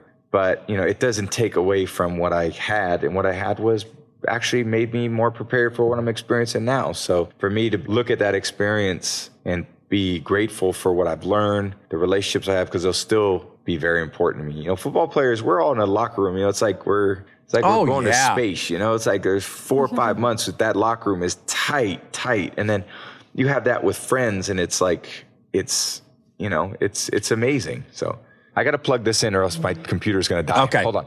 I got 1% left.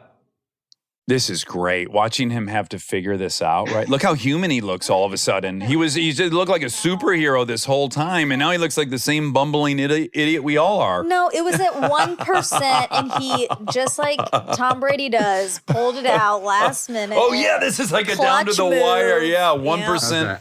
You got to finish the interview with 1% less. Yeah, well, I'm sure you've done the math. I mean, that half of your life was playing for that team. It's incredible. 20 years of, one place, one way, one process. Oh, I've had a few different homes over that. I moved a few times, but it was incredible. It was perfect. I wouldn't change it. It wasn't, not every day was perfect, but it was everything that it was supposed to be. So one thing, too, that I think is really special about your job and your life is that I'd compare it to acting a little bit. Like you get on a set, man, there is someone from every walk of life there. Yeah. And I have to imagine half of the fun of your job is what a diverse group of dudes, every socioeconomic group, every kind of background. Like, has it been wonderful to be immersed in so much diversity and different points of view? Yeah.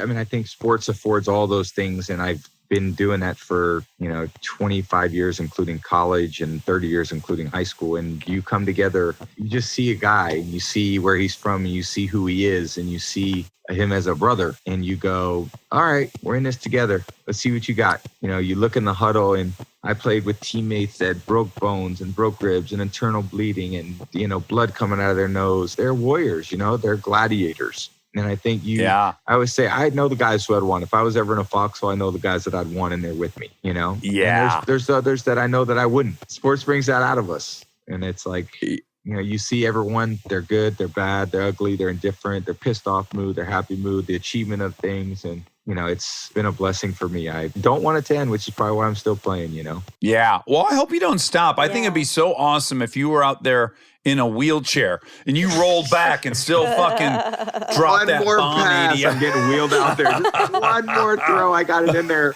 Well, Tom Brady, you're as nice as you are gorgeous, and we feel so flattered that you took time to talk to us. We were really, really excited. You were in the Bill Gates category of like thrill that you were willing to talk to us. So thanks so much for your time. Really look forward to seeing you play in Tampa Bay. And, anytime you want to chill with me, just let me know. I'll be there. I'll call you up. Let's do it. All right. All right, man. Thanks a bunch. Thank you, guys. Appreciate it. All right, Fun good being luck with down you. there. And now my favorite part of the show, the fact check with my soulmate, Monica Padman. This episode is brought to you by the new Max original comedy series, Stuart Fails to Save the Universe. From the world and creators of The Big Bang Theory comes a new comedy series. Stuart Bloom, comic book store owner and lovable underdog, accidentally breaks a device built by Sheldon and Leonard and kicks off a full-blown multiverse Armageddon. Now, he's on a mission to put reality back together alongside his girlfriend Denise, a geologist named Bert, and physicist Barry Kripke. Along the way, they're running into alternate universe versions of characters you already know and love. Check out the new Max original comedy series, Stuart Fails to Save the Universe, now streaming exclusively on HBO Max with new episodes Thursday at 9 p.m. Eastern. Subscription required. Do you think that your burps have increased as you've aged? Nah. We've always had lots of burps. Good question. Well, I think they've increased in the last 4 days because I am doing more oral nicotine. Sure. And that gives me burps. Also Diet Coke when I slam Diet Cokes, which I've been doing today.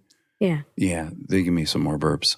John Mulaney has a really funny bit in, I think, his last special about burping a lot as he gets older. Oh, okay. And like talking through burps. And it's really, really funny. That is funny.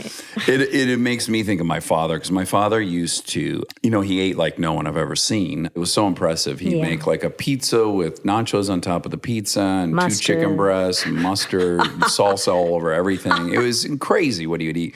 And then, expectedly, he would get tremendous heartburn. He was always dealing with heartburn, right? Yeah. Popping Xanax and this and that.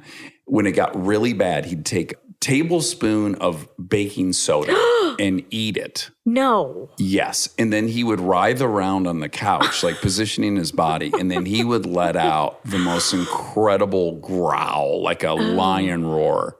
Fart? And a burp. Oh. And he'd go, yeah, I just need a couple more of those. Oh my God. It was like Did it scare you? It was like he was delivering a baby. No, I think I was just judgmental. I'm like, Jesus Christ, look at this position you've gotten yourself in where you got to eat baking soda. Like, who's eating raw baking soda? A doctor could not have recommended that to him. That must just have been his own trial and error. Do you think he just loved the taste of food, or do you think he just needed mass quantities of things? Well, I think because of all of his auto accidents, he couldn't smell. I've told you about that. It was great freedom to be around him because you could toot. And you didn't even cross your mind whether or not he would smell it. So I don't think he was smelling all that well, which is explains like he'd go through a bottle of Tabasco probably every 4 days. He was just covering everything with Tabasco. So I don't think it was for the taste as much as just he's an addict like I am. Yeah, and he had the food aspect of it really bad. I've been super blessed that. Yeah. Well, you've seen me eat addicty for sure, but I can put that off. The frequency is very low for me, but when I go for it, I go for it. I often think if he was just my buddy and not my dad, I probably would have got such a bang out of him and enjoyed all the stuff. Of course. Yeah, because it's kind of like Aaron weekly a bit, you know? Oh, my gosh. Yeah, which I find to be really funny when Aaron does that stuff. But with my dad, I was disappointed. Aaron sent me a very sweet birthday card that was a penis. A penis person. Penis person, Yeah, kind of like my ball sack cowboy character. Exactly, and I'm going to print it and add it to my dirty art collection. Oh, that's great. I think he was really flattered with how much you liked it. Yeah, I loved it. It's so cute. Going back to burps. Yeah, back to burps. I very, very rarely burp. I know. You almost never, I can't even think of one in my memory. Same. I mean, I have, but it's rare.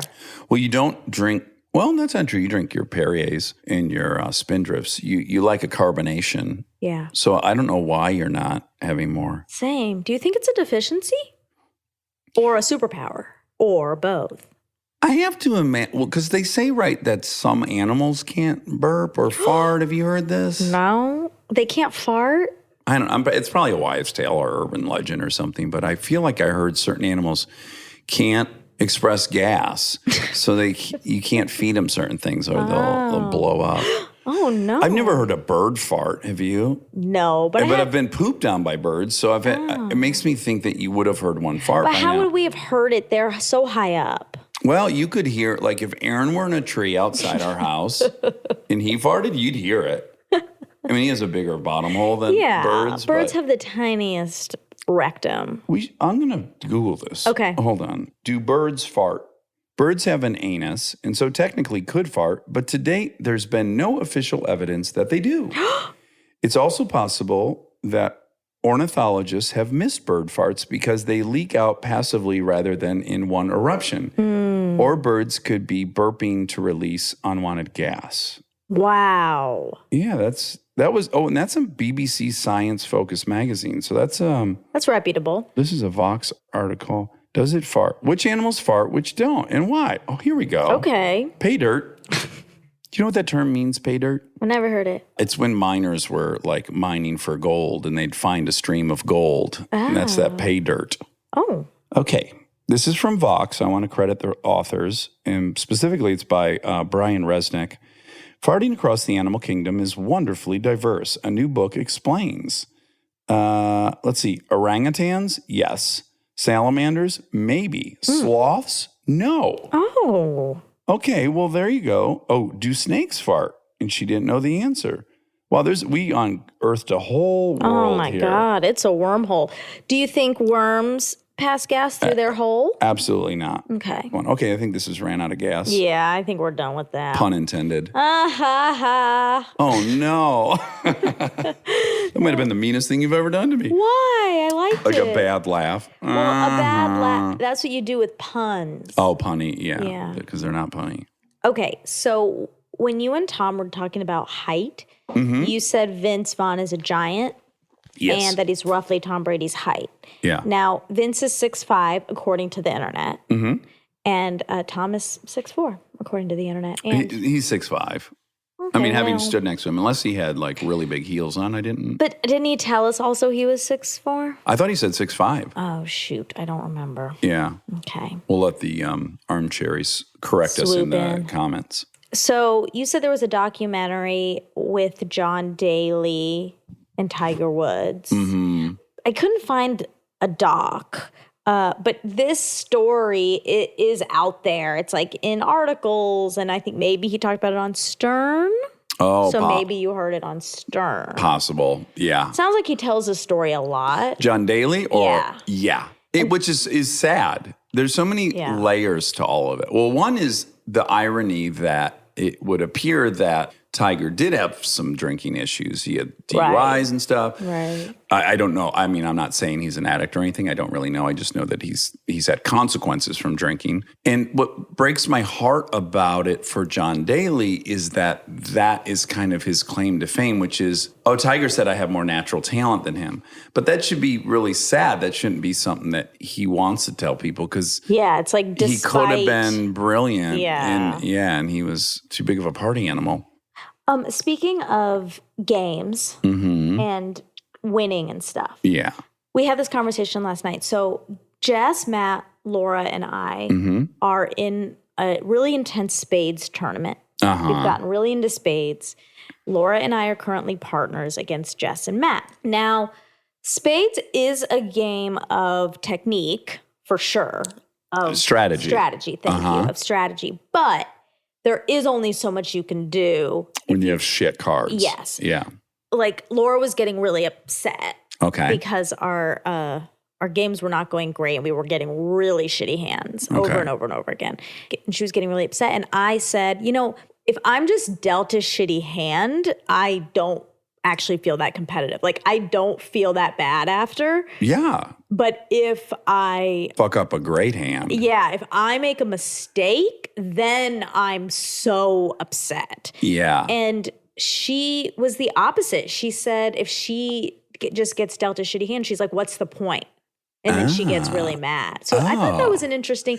That's counterintuitive because, this well-documented proclivity we have for loss aversion, right? A loss aversion bias. So it would make sense to you to prefer to have shitty hands and do nothing with it than have a great, because lose it. Yeah, you've lost an opportunity as opposed to created one. Exactly. And you are the reason that it didn't work out as opposed to blaming it on some external thing. Yeah. Yeah, she felt differently, which I thought was really interesting. That should make you guys a good team because you're bringing different perspectives to it. I know. I felt like my antidepressants were working because I didn't feel that upset. Oh, that's great. Yeah. Also, we should maybe announce that Laura has joined us in working on Armchair Expert, which is really fun. Yeah, she's helping me edit. Yeah. Yes, and it's really fun. And it's a real testament to Laura's skill set that you would trust her.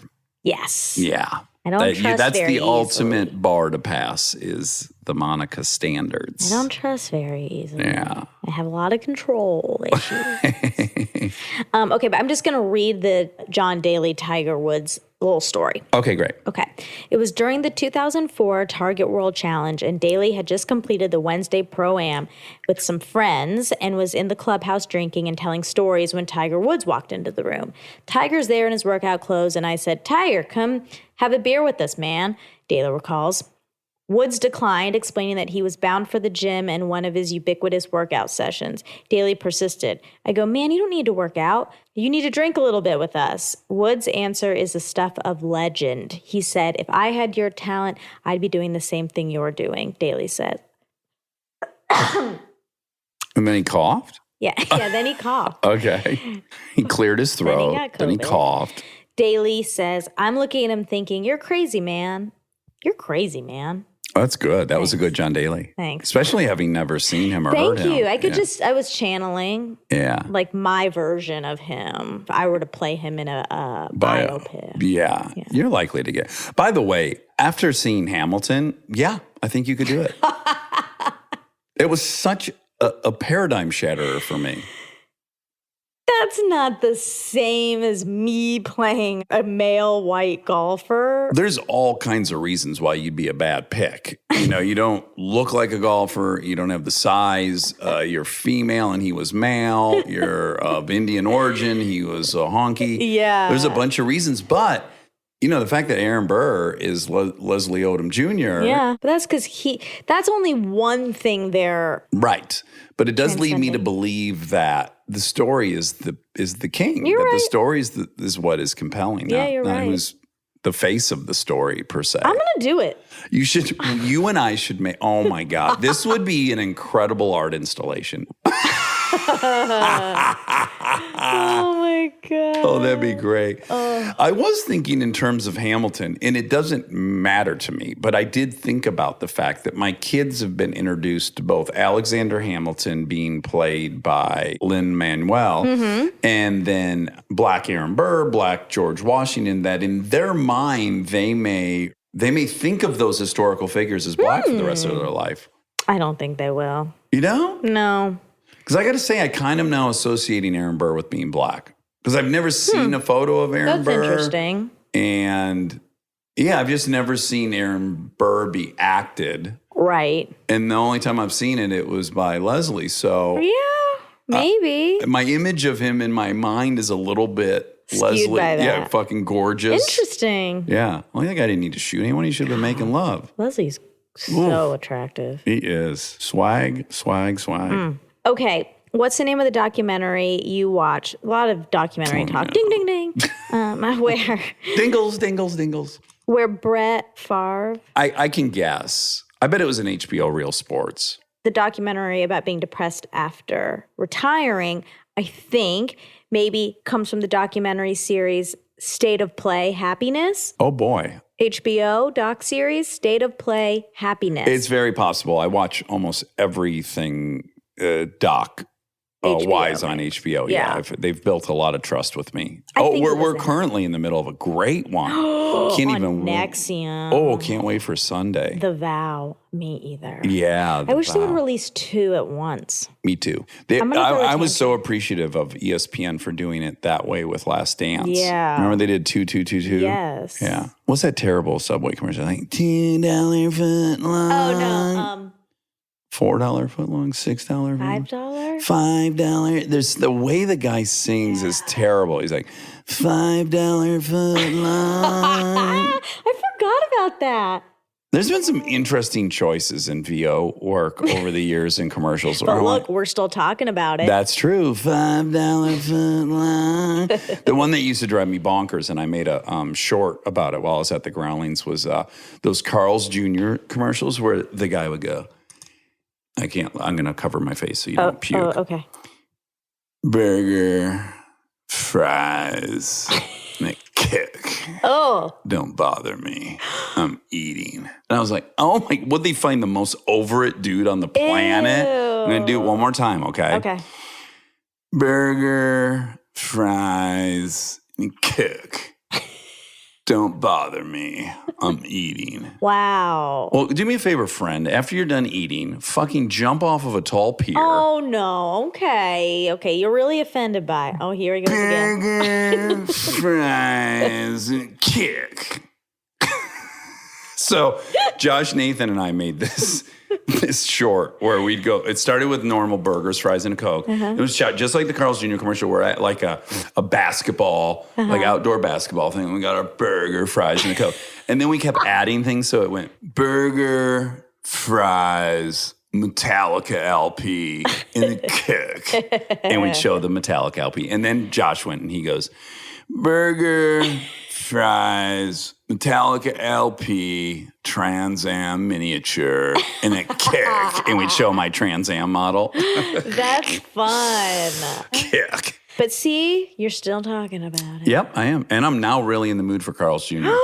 That Star Burger is fucking tasty. It's I've got never really had it. fresh onions on it. Oh my gosh, can I get you an onion, by the way? Oh my God, I'm so such a rude. I bad forgot host. to offer you an onion when you got here. I'm so sorry. Oh man, I'm so rude. Oof. You're supposed to have that Southern hospitality. I do not. That's all. There weren't really many facts.